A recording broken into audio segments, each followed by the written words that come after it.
FTP நேயர்களுக்கு வணக்கம். இன்று நம்மோடு நேர்காணலுக்காக இணைந்திருப்பவர் சசிகலாவின் தீவிர ஆதரவாளர் தேனி கர்ணன் அவர்கள். சார் வணக்கம். தம்பி வணக்கம்.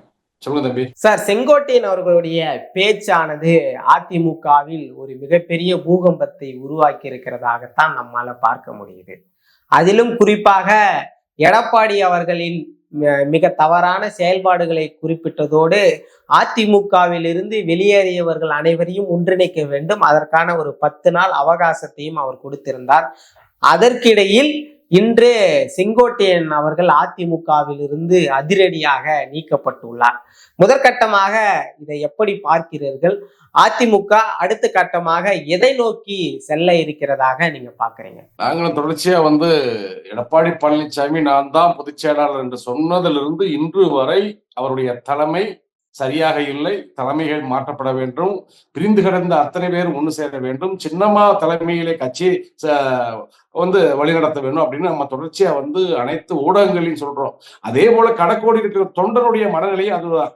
அதைத்தான் சின்னம்மா சொல்றாங்க. கட்சியோட இப்பயும் அதிமுகவுடைய பொதுச் செயலாளர் அவர் நேத்து கூட செங்கோட்டையின் பிரஸ் மீட்ல என்ன சொன்னாருன்னா, அனைவரும் ஒரு மனதோடு தேர்ந்தெடுத்தது யார? சின்னம்மா அவர்களை. அப்ப கடக்கோடி இருக்கக்கூடிய தொண்டர்கள் என்ன நினைக்கிறாங்க? இன்னும் சின்னம்மாவை தான் பொதுச் செயலாளர் நினைக்கிறாங்க. எடப்பாடி பழனிசாமி என்பவர் ஒரு ஏற்பாடு, அவரால் உருவாக்கப்பட்ட ஒரு ஏற்பாடு. அந்த ஏற்பாடு போய்கிட்டு இருக்கு. சரி, ஏற்பாடு எடுத்துட்டாரு, கட்சிய சின்னத்தையும் கையில வச்சிருக்கிறாரு. சரி, கட்சியும் சின்னமும் கையில இருந்தா அது வெற்றி பாதையில போகணுமா இல்லையா? அது ஒரு தேர்தல் எல்லா தேர்தலையும் புறக்கணிச்சு விட்டு எல்லா தேர்தலையும் அந்த சதி நடந்து போச்சு இந்த சதி நடந்து போச்சு இப்படியே சப்பக்கட்டு சொல்லிக்கிட்டே இருக்க முடியாது இல்ல. அப்ப வரக்கூடிய தேர்தல் அதிமுகவுக்கு ஒரு இறுதிக்கட்ட தேர்தல் மாதிரி இருக்கு. ஆனா கள நிலவரம் என்ன சொல்லுது அப்படின்னா, அனைவரும் ஒன்று சேர்ந்தா மட்டுமே வரக்கூடிய சட்டமன்ற தேர்தலில் வெற்றி பெற முடியும். இல்லாட்டி 3வது இடத்துக்கு தள்ளப்படும். எடப்பாடி கம்பெனி, அதிமுக பேர சொல்லிக்கிட்டு இருக்க எடப்பாடி கம்பெனி 3வது இடத்துக்கு போயிடுவாங்கன்னு சொல்றாங்க. அதனுடைய வெளிப்பாடுதான் போன நாடாளுமன்ற தேர்தல். போன நாடாளுமன்ற தேர்தல் உங்களுக்கு தெரியும் நினைக்கிறேன், கொங்கு பெல்ட்டிலே 3வது இடத்துக்கு போயிடுச்சு ரெட்டலை சின்னம். கொங்கு பெல்ட்டிலேயும் அதே போல தென் மாவட்டங்களையும் வட மாவட்டங்களையும் ரொம்ப மோசமான நிலைக்கு போயிடுச்சு. அப்படின்ற போது கட்சியை நிர்வாகம் செய்யக்கூடிய எடப்பாடி பழனிசாமி தன்னை உணர்ந்து பார்க்கணும். அதுக்கடுத்து கடக்கோடி தொண்டனுடைய மனநிலையை உணர்ந்து பார்க்கணும். நிர்வாகிகள் என்ன சொல்றாங்கன்ற விஷயத்த அறிந்து பார்க்கணும். தொடர்ச்சியா செங்கோட்டையன் ஒரு 6 பேர் கொண்ட ஒரு குழு எடப்பாடி பழனிசாமி போய் நேரடியாக சந்திக்கிறாங்க. அனைவரும் ஒண்ணு சேர்ப்போம், சின்னமாவை சேர்ப்போம், ஓபிஎஸ் சேர்ப்போம், பிரிந்து கிடக்கக்கூடிய இன்னும் முக்கிய தலைவர்கள் முன்னாள் எம்பிக்கள் நிறைய பேர் இருக்கிறாங்க. அத்தனை பேர் சேர்த்தா தான் நம்ம திமுக வெல்ல முடியும். இல்லாட்டி நம்ம தேர்தலில் ரொம்ப மோசமான நிலைக்கு புறக்கணிக்கப்பட்டுருவோம். பொதுமக்களும் அதை தான் விரும்புறாங்க. ஏன்னா அதிமுகவுக்குன்னு பொதுமக்கள் அதிகமா இருக்கிறாங்க. ஏன்னா தீய சக்தி திமுகவை பிடிக்காத பொதுமக்கள் இன்னும் வருத்தப்படுறாங்க. ஏன் அதிமுக இந்த நிலைமைக்கு கிடக்கு அப்படின்னு வருத்தப்படுறாங்க. அப்படின்ற போது இதையெல்லாம் அறிந்து பார்த்து தான் திரு செங்கோட்டையன் அவர்கள் ரொம்ப மரியாதையாக முறையாகத்தான் நேற்று பிரஸ் மீட் கொடுத்தார். நேற்று கூட பாருங்க, எடப்பாடி பழனிசாமி விமர்சனமே செய்திருக்க மாட்டார், தரக்குறைவாக பேசியிருக்க மாட்டார். என்னுடைய கோரிக்கை ஒன்றுபட வேண்டும், அவ்வளவுதான். யாரை சேர்ப்பது யாரை சேர்க்கிறது பொதுச்செயலாளர் முடிவெடுக்கட்டும் எப்படின்னு பாருங்க. அப்பயும் கூட எடப்பாடி பழனிசாமியை பழிச்சு பேசல. ஒரு 10 நாள் கெடுக்குள்ள எனக்கு ஒரு பதில் சொல்லுங்கன்னு சொல்றாரு. சரி, ஒரு கட்சியை வழிநடத்தக்கூடிய பொதுச் செயலாளர், அதுலயும் அதிமுக வழி நடத்தக்கூடிய பொதுச் செயலாளர், சரி உன்னுடைய அவருக்கு ஒரு விளக்கத்தை கொடுங்க, அவர் ஒரு விசாரிப்போம், ஒரு குழு அமைச்சு என்ன ஐயா கோரிக்கைன்னு விசாரிச்சு ஒரு முடிவு எடுக்கணும். எடுத்தேன் கவுத்தேன் ஒரு மடத்தனமான ஒரு முடிவு. நேத்து அவர் பிரஸ் மீட் கொடுக்கிறார், இன்னைக்கு அவரை நீக்கிட்டாங்க. இதெல்லாம் மிகப்பெரிய ஒரு தாந்தோண்டித்தனமான செயல். ஒரு கட்சியை வழிநடத்தக்கூடிய பொதுச்செயலாளர் சொல்லிக்கிட்டு ஒரு மூத்த அமைச்சர், புரட்சித் தலைவர் எம்ஜிஆர் காலகட்டத்திலே ஒரு முக்கிய பொறுப்புல பங்கெடுத்தவர், கொங்கு மண்டல தளபதியாக செயல்பட்டவர். இப்பவும் அவர் சாதாரணமான ஆள் கிடையாது. இப்ப செங்கோட்டையன் இருந்தே ஈரோடு கிழக்கு தொகுதியில 2 முறை தோல்வி. செங்கோட்டையன் இருந்தே ஆனா செங்கோட்டையில புறக்கணிச்சாச்சுன்னா அப்புறம் கொங்கு மண்டலத்தில் என்ன இருக்கு? நீங்க சாக்கு சொன்னது பூரா எங்க தென் மாவட்டம் டெல்டா மாவட்டம் தான் அதிமுக கொஞ்சம் வீழ்ச்சியா இருக்குன்னு நீங்க சொன்னீங்க. கொங்கு மண்டலத்தில் மிகப்பெரிய வீழ்ச்சியா இருக்கு. இந்த சூழ்நிலையில சரி, மூத்த அமைச்சர், நான் என்ன சொல்ல வரேன், அதிமுகவை பொறுத்தளவுக்கு இன்னைக்கு யார் மூத்தவர்கள்னா செங்கோட்டையன் அவர்களும் திண்டுக்கல் சீனிவாசன் தான் மூத்தவங்க. புரட்சித் தலைவர் எம்ஜிஆர் காலத்திலே அமைச்சரவையில் இருந்தவங்க, முக்கிய பொறுப்புகளை வச்சவங்க. அவங்களுடைய அறிவுறுத்தலை கொஞ்சம் கேட்கணும். தான் தோண்டித்தனமா ஒரு முடிவெடுத்து தனக்கு அதுதான் சர்வாதிகார போக்காவில் இருக்கு. எடப்பாடி பழனிசாமி ஏதோ கிட்லர் மாதிரி நினைச்சிட்டு தன்னை ஒரு சர்வாதிகார போக்கு இல்லையா? அவர் நேத்து பிரஸ் மீட் வச்சிருக்கிறாரு. என்ன வச்சிருக்கிறாரு? கட்சி நலன் கருதி, தொண்டர்கள் நலன் கருதி, பொதுமக்களுடைய நலன் கருதி, வேற ஏதாவது அவரோட சுயநலம், எனக்கு ஒரு பதவியை கொடு, எனக்கு இதை காட்டில ஒரு பதவியை கொடு அப்படின்னு எதுவும் கேட்கலையே. பிரிந்து கிடந்தவர்களை ஒன்றிணைப்போம், பொதுச் செயலாளர் முடிவு எடுக்கட்டும், யார் யாரை இணைப்பது. அப்படிப்பட்ட மனுஷனை இன்னைக்கு உடனே நீக்கம், அவரை சார்ந்தது அத்தனை பேரும் நீக்கம், அந்த ஈரோடு மாவட்டத்தில் இருக்கக்கூடிய அத்தனை பேருமே நீக்கம். இது என்ன பாட்டன் கூட்ட கட்சியான்னு கேட்கிறேன். எடப்பாடி பழனிசாமி தான் கேட்கிறேன். உங்க பாட்டங்க கூட்டம் யாரும் சம்பாரிச்சு வச்சுட்டு போனாங்களா அந்த இயக்கத்தை? இல்லையே. உங்க வசாம நீக்கிறீங்க. இது யாரு கொடுத்த ரைட்ஸ்? உங்களை நாங்க தேர்ந்தெடுக்கவில்லை. கடக்கோடி இருக்க தொண்டை இதுவரைக்கும் உங்களை தேர்ந்தெடுக்கல எடப்பாடி பழனிசாமி. அதனாலதான் போற இடத்துல எதிர்ப்பு. நேத்து கூட நீங்க ஊடகத்துல பார்த்திருப்பீங்க, தேனியில 2 இடத்துல மக்கள் எதிர்ப்பு, தொண்டர்கள் எதிர்ப்பு. இவ்வளவு எதிர்ப்பை சமந்துகிட்டு மறுபடியும் இந்த பதவி வெறி என்பது இந்த ஒரு முட்டாள்தனமான செயல்களை செய்து கொண்டிருக்கிறது. எடப்பாடி மீது உள்ள பல்வேறு விதமான குற்றச்சாட்டுகளை நீங்க முன்வைத்தீங்க. ஆனா இந்த காலத்திலும் கூட அதிமுகவிலிருந்து பிரிந்து சென்றவர்கள் வந்து ஓரணியில் இணைந்து செல்வது சாத்தியம்னு நீங்க நினைக்கிறீங்களா? ஏன் சாத்தியமாகாது? நான் தான் சொல்ல, பிரிந்து சென்றவர்கள், பிரிந்து நாங்க எங்க சென்றோம்? தொண்டர்கள் ஒரு பக்கம் இருக்கிறாங்க, நாங்க ஒரு பக்கம் இருக்கிறோம். எடப்பாடி பழனிசாமி அணி ஒரு பக்கம் இருக்கு, அவ்வளவுதான் பேச்சு. தொண்டர்கள் வந்து திகைச்சு போய் நிக்கிறாங்க. யாரை நம்புவது? ஏன்னா சின்னம்மாவை நம்பிதான் நம்ம பொதுச்செயலர் ஆக்கணும். அந்த அம்மா கட்சிக்குள்ள வரக்கூடாது அப்படின்னு சொல்றாங்க. அண்ணன் ஓபிஎஸ் வரக்கூடாதுன்றாங்க, தினகரன் வரக்கூடாதுன்றாங்க. இப்ப செங்கோட்டையன் நீக்கிட்டாங்க, செங்கோட்டையன் சார்ந்த ஆதரவாளர் நீக்கிட்டாங்க.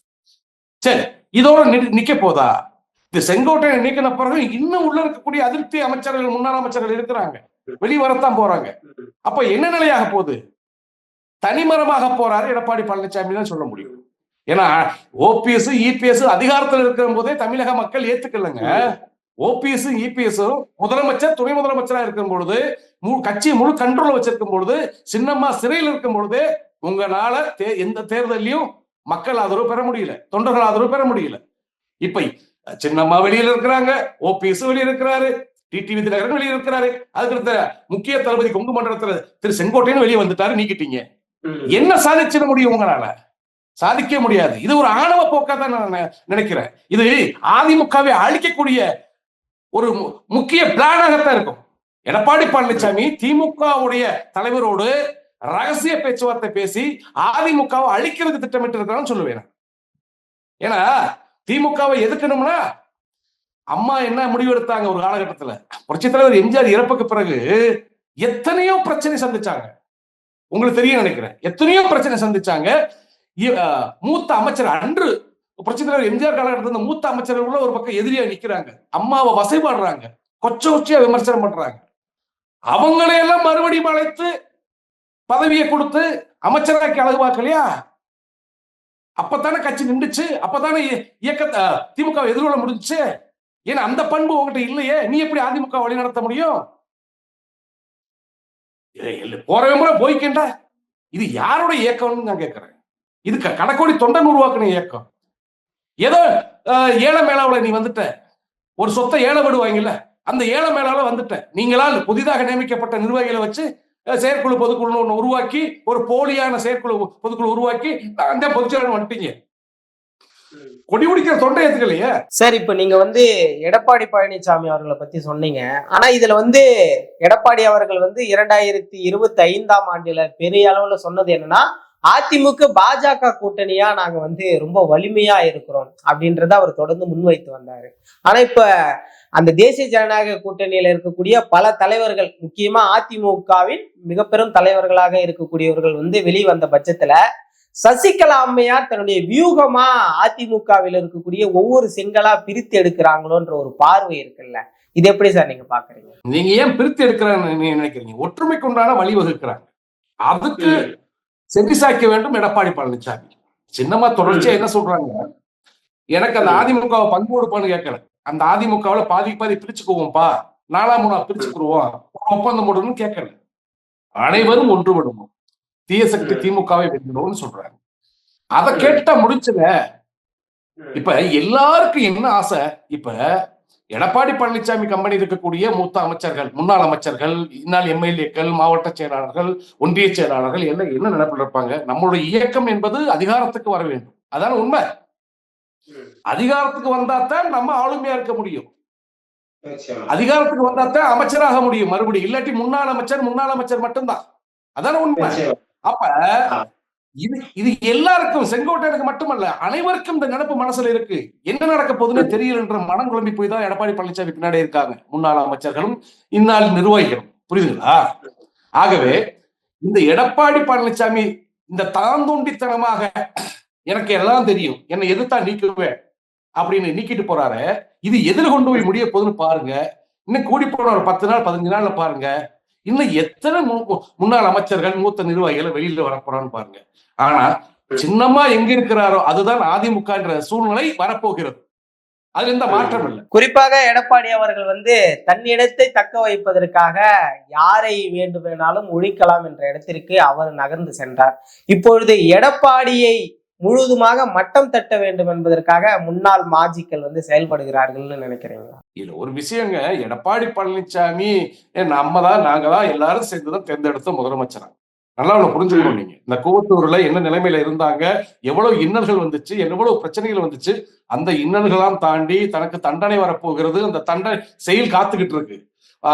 காவல்துறை காத்துட்டு இருக்கு கொண்டு போய் சின்னமா சிறையில் அடைக்கிறதுக்கு. அந்த சூழ்நிலையிலும் கூட தனது உறவினரை தவிர்த்து விட்டுட்டு, தனக்கு வேண்டப்பட்டவர்களை தவிர்த்து விட்டுட்டு, தனது சமுதாய மக்களை தவிர்த்து விட்டுட்டு, எடப்பாடி பழனிசாமி என் தம்பிதான் முதலமைச்சர் அப்படின்னு சொல்லிட்டு போன அந்த விஷயத்தை மறந்த எடப்பாடி பழனிசாமிய இந்த இருக்கக்கூடிய சகாக்கள், இப்ப எடப்பாடி பழனிசாமி கூட இருக்கக்கூடிய சகாக்கள் எப்படி நம்பிடுவாங்க? அந்த சின்னம்மாவுக்கே துரோகம் பண்ணியிருக்காரு, நமக்கெல்லாம் என்ன பண்ணுவாருன்ற அந்த மனக்குழப்பம் மனசுக்குள்ள இருந்துகிட்டு இருக்கும். நல்லா புரிஞ்சுக்குங்க. அதனால எடப்பாடி பழனிசாமி போறதெல்லாம் சரின்னு அவங்க போகல. என்ன நடக்குதுன்னு பார்ப்போம். இறுதி கட்டத்துல தேர்தலுக்கு முன்னாடி ஒரு முடிவு எடுப்புன்னு போறாங்க. திமுக தங்களுடைய பிரதான எதிர்கட்சி தலைவரா எடப்பாடி அவங்கள தான் பாக்குறாங்க. எடப்பாடிக்கு தான் வந்து தேசிய ஜனநாயக கூட்டணியும் முன்னுரிமை கொடுக்கறாங்க. இதையெல்லாம் வைத்து பார்க்கும்போது எந்த இடத்துல இந்த பிரிந்து சென்றவர்கள்லாம் வலிமையா மாறுவாங்கன்னு நீங்க நினைக்கிறீங்க? இல்ல, ஒரு விஷயம் தம்பி, நீங்க புரிஞ்சு, திமுகவை பொறுத்தளவுக்கு அதிமுக இந்த நிலையில் இருந்தால் மட்டுமே அவங்க வாழ முடியும். அதுதான் எடப்பாடி பழனிசாமி பொதுச் செயலாளர் இருந்தாத்தான் அவங்க வந்து மறுபடியும் அதிகாரத்துக்கு வர முடியும். நாங்க ஒன்றுபட்டு சின்னம்மா தலைமை ஏற்று விட்டால் திமுக இனி வாழ்க்கையில ஒரு காலத்துல ஆட்சிக்கு வர முடியாதுன்ற விஷயம் அவங்களுக்கு தெரியும். அதனால அதுதான் ரகசியமாக இப்ப கோடநாடு கொலை வழக்கை பற்றி இப்ப யாராவது பேசுறாங்களா? கோடநாடு கொலை வழக்கை பற்றி, கொள்ளை வழக்கை பற்றி எவ்வளவு விஷயம் அது ஓடிக்கிட்டு இருந்துச்சு. பல ஊடகத்துல பேசிக்கிட்டு இருந்தாங்க. எடப்பாடி பழனிசாமி எப்ப கைது செய்யப்படுவார், எப்ப விசாரணைக்கு உட்படுத்துவார், இதெல்லாம் இப்ப ஏதாவது பேசுறாங்களா? இல்லையே. அப்ப என்ன காரணம்? எஸ்பி வேலுமணியை அவருடைய ஊழல்ல வெளிக்காமிப்பேன், அவரை தூக்கி உள்ள ஓடுவேன், தங்கமணியை தூக்கி உள்ள ஓடுவேன், பல விஷயங்களை முதலமைச்சர் வாக்குறுதியாக கொடுத்தவர் இன்று எதுவுமே பேசாம வெளிநாட்டுல இருக்கிறார். என்ன காரணம் தெரியுமா? அதிமுக உடஞ்சு சின்னாபண்ணமாகணும். நம்மளுக்கு எடப்பாடி பழனிசாமி போன்ற ஒரு நபர் தேவைப்படுகிறார் எதிர்கட்சி ஸ்தானத்துல. புரியுதுங்களா? அந்த நிலைக்கு தான் அவங்க இருக்கிறாங்க. அதனால எடப்பாடி பழனிசாமி தான் சிந்திக்க வேண்டும். நம்ம இதே நிலை நீடிச்சா நாளைக்கு தனிமரமே எல்லாம் விட்டுட்டு வந்துருவாங்க. எல்லாருக்கும் அரசியல்வாதி அத்தனை பேருக்கும் அடுத்தடுத்து எதிர்காலம் வேணும்னு தான் போய் பயணிப்பாங்க. தொய்வடையணும்னு நினைக்க மாட்டாங்க. அடுத்தடுத்து ஒவ்வொரு படிக்கட்டா ஏறணும் நினைப்பாங்க. அப்படின்ற போது எடப்பாடி பழனிசாமி 11 தோல்வியை சந்திச்சிருக்கிறாரு. இனி வரக்கூடிய சட்டமன்ற தேர்தலில் எந்த வெற்றியை கொடுக்க போறாருன்னு எல்லாருக்கும் தெரிஞ்ச விஷயம். அதைத்தான் திரு செங்கோட்டையன் முறைப்படி நாகரிகத்தோடு அந்த பொறுப்புணர்வோடு சொன்னாரு. அதுக்கு ஒரு முட்டாத்தனமா மடத்தனமா மறுநாளே இன்னைக்கு அவர் கட்சி விட்டு நீக்கிட்டாங்க, அவரை சார்ந்தவங்களை போற நீக்கிட்டாங்க. அப்ப நீ எப்படி இந்த அதிமுக வழி நடத்த போற? அப்ப இனிமேல் உன் கூட இருக்கக்கூடிய அந்த நிர்வாகிகளை என்ன மனநிலையில் இருப்பாங்க? உனக்கு பயந்து இருந்துருவாங்களா? இல்ல நீ பெரிய அம்மா மாதிரி நீங்க நினைச்சிட்டீங்களா? இல்லையே. அப்ப இனி செங்கோட்டையை நீக்கினது, இனி அடுத்து எத்தனை பேரை நீக்க போறேன்னு பாத்துருவோம். இனி உங்ககிட்ட இருக்கிற உங்ககிட்ட உண்மை இருக்கிறான்னு நீங்க நினைக்கிறீங்களா? இல்லையே. நீங்களே கட்சி அலுவலகத்துல சொல்லியிருக்கீங்க, என் கூட இருக்கிற அத்தனை பேரும் எனக்கு நம்பிக்கை இல்லைன்னு. நீங்களே உங்களுக்கு பதவி கொடுத்தவங்களுக்கு நம்பிக்கை இல்லை, அப்புறம் உன் கூட இருக்கிறவங்க எப்படி உங்க கூட நம்பிக்கை இருப்பாங்க? அதை முதல்ல எடப்பாடி பழனிசாமி ஒத்து கவனிச்சு பார்க்கணும். சார், நீங்க வந்து தொடர்ந்து சசிகலாவின் ஆதரவாளரா இருக்கிறீங்க. ஒருவேளை வந்து எடப்பாடி அவர்கள் வந்து இந்த அனைத்து கோரிக்கையும் ஏற்றுக்கொள்ளும் பட்சத்தில் அவரை நீங்கள் முதலமைச்சர் வேட்பாளரா ஏத்துப்பீங்களா? அது மக்கள் முடிவெடுக்கணும் தம்பி. முதலமைச்சரால் நியமனம் கிடையாது, நியமிக்கிறது கிடையாது. முதலமைச்சர் என்பது மக்களால் தேர்ந்தெடுக்கப்பட வேண்டும். அதிமுகவின் முதலமைச்சர் வேட்பாளரா எடப்பாடியை ஒரு மனதோடு தேர்ந்தெடுக்கப்படுவாரா என்று கேட்கிறேன். இல்ல, ஒரு விஷயம் அதுதான் நான் சொல்ல வரேன். சின்னம்மா அவங்கள முதல்ல பொதுச் செயலாளரா எடப்பாடி பழனிசாமி ஏத்துக்கிறட்டும், சின்னம்மா முடிவு எடுப்பாங்க. முதல்ல சின்னம்மா அவர்களை பொதுச் செயலாளரா அவங்க ஏத்துக்கணும். ஏத்துக்கிட்டா தொண்டர்கள் நாங்க ஏத்துக்கிட்டோம், சின்னம்மா தான் பொதுச் செயலாளர்னு. எடப்பாடி கம்பெனி முதல்ல சின்னம்மாவை பொதுச் செயலாளர் ஏத்துக்கிட்டா முதலமைச்சர் வேட்பாளர் யார் என்பதை சின்னம்மா சொல்லுவாங்க. அப்போ நீங்க சொல்லுவதெல்லாம் வைத்து தெரியும் பொழுது எடப்பாடிக்கு நிச்சயம் வாய்ப்பு கிடைக்காது என்பதை போன்ற ஒரு பயணத்தை நோக்கி தான் போகுன்றப்ப அதை எப்படி எடப்பாடி அதற்கான வழியை கொடுப்பாருன்னு நீங்க நினைக்கிறீங்க? எல்லாமே இப்ப நான் ஒரு முடிவை சொல்ல முடியாது தம்பி. கட்சியோட பொதுச் செயலாளர் அவங்க எடுக்கிற முடிவு தான் அது. இப்ப சின்னம்மா பொதுச் செயலாளர் இபிஎஸ் முதலமைச்சர் வேட்பாளர் நம்ம இப்படி சொல்லியிருக்கு எனக்கு அதிகாரம் கிடையாது. நான் ஒரு கடக்கோடி தொண்டை. அதை பொதுச் செயலாளர் முடிவு எடுப்பாங்க. சரி, அதைத்தான் உட்கார்ந்து பேசுவோம்னு சொல்ல வரேன். யாருக்கு என்ன மரியாதை கொடுக்கணுமோ கொடுப்பாங்க சின்னம்மா. அதை உட்கார்ந்து பேசுறதுக்கே வர்றது இல்லையே, எங்களுடைய குரலுக்கே செவிசாய்ப்பதே கிடையாது. அப்ப இந்த இயக்கத்தை அழிச்சு சின்னாபனமாக்க திட்டம் தானே எடப்பாடி பழனிசாமி. குறிப்பாக ஜெயலலிதா போன்ற ஆளுமை சசிகலா அம்மையாரிடம் இல்லையோ என்ற ஒரு பார்வை கணிசமா இருக்கு. இதுக்கான உங்களுடைய பதில் என்னவா இருக்கும்? அம்மாவுடைய ஆளுமை சின்னம்மாவுக்கு இருக்கிறது. இருக்க போய்தான் சின்னம்மா கிட்ட அனைத்துமே ஒப்படைச்சாங்க அவங்க இருக்கிற போது. ஆனா ஒரு சட்ட சிக்கல், நீதிமன்றம் தண்டனை கொடுக்குது, சிறைக்கு போயிடுறாங்க. அதுக்கு பிறகும் அதுதான் ஒரு தாய் வீட்டை விட்டு வெளியே போன பிறகும் பிள்ளைகள் என்ன நிலைமையில் இருக்கும்? ஒரு நிர்வாகம் எல்லாம் அந்த வீட்டுக்குள்ள இருக்கணும். அந்த நிலை தான் ஆகிவிட்டது. தவறான வழியில போயிட்டாங்க. ஆனா சின்னம்மா சிறைக்கு போகாம இருந்திருந்தா கட்சி மறுபடியும், அதான் சொல்ல வரேன், மறுபடியும் அதான் சொல்ல ஒரு எக்கு கோட்டையா, அதிமுக என்பது ஒரு ராணுவ கட்டுப்பாட்டுல ஒரு எக்கு கோட்டையா தான் இருந்துச்சு. அந்த நிலைக்கு தான் கொண்டு வருவாங்க சின்னம்மா. குறிப்பா இந்த கேள்வி நான் ஏன் முன்வைத்தேன்னா, ஜெயலலிதா அவர்கள் தேர்ந்தெடுத்தது ஓபிஎஸ் அவர்களை தான். மீண்டும் வந்தால் மீண்டும் அந்த பதவியை கொடுக்க வேண்டும் என்ற ஒரு சரியான ஆளை தேர்ந்தெடுத்தார். ஆனா அதை சசிகலா அம்மையார் அவர்கள் தவற விட்டு விட்டார் என்ற பார்வை இருக்குல்ல. ஒரு விஷயம் நீங்க நல்லா புரிஞ்சுக்கணும். அன்னைக்கு குழப்பத்தை உருவாக்கியது யார்? அன்று குழப்பத்தை உருவாக்கியது சின்னம்மாவும். அந்த இக்கட்டான சூழ்நிலையில யார பதவியில கொண்டு வந்தாங்க? அண்ணன் ஓபிஎஸ் அவர்களை கொண்டு வந்தாங்க. அப்ப இடைப்பட்ட காலத்துல சின்னம்மா பொதுச்செயலாளர் இருக்கிறாங்க, ஓபிஎஸ் முதலமைச்சரா இருக்கிறாங்க. நல்லா புரிஞ்சுக்கணும் நீங்க. அந்த இடைப்பட்ட காலத்துல இன்னைக்கு எந்த சக்தி எங்களை அழிக்க நினைக்குதோ அதே சக்தி குழப்பத்தை ஏற்படுத்துது. நல்லா புரிஞ்சுக்கணும் நீங்க. குழப்பத்தை ஏற்படுத்தி அண்ணன் ஓபிஎஸ் அவர்களை தவறான வழிக்கு கொண்டு போகுது. அப்ப தவறான வழிக்கு போகும்போது அதிமுக அழிஞ்சிடுமோ, அம்மாவின் ஆட்சிக்கு கலங்க வந்துருமோன்ற அந்த ஒரு அச்சத்துலதான் கூவத்தூர் அனைவரையும் அழைச்சு அண்ணன் எடப்பாடி பழனிசாமியை தேர்ந்தெடுத்து விட்டோம். நல்லா புரிஞ்சுக்க. அதுதான் எங்களுக்கு இடையூறுகள் அவ்வளவு வந்துச்சு. உடனே தண்டனை ஆகி போச்சு சின்னம்மாவுக்கு. 4 ஆண்டு சிறையில் இருக்கும் பொழுது என்ன செய்ய முடியும்? பிள்ளைகள் தவறான வழிக்கு தானே போயிருப்பாங்க.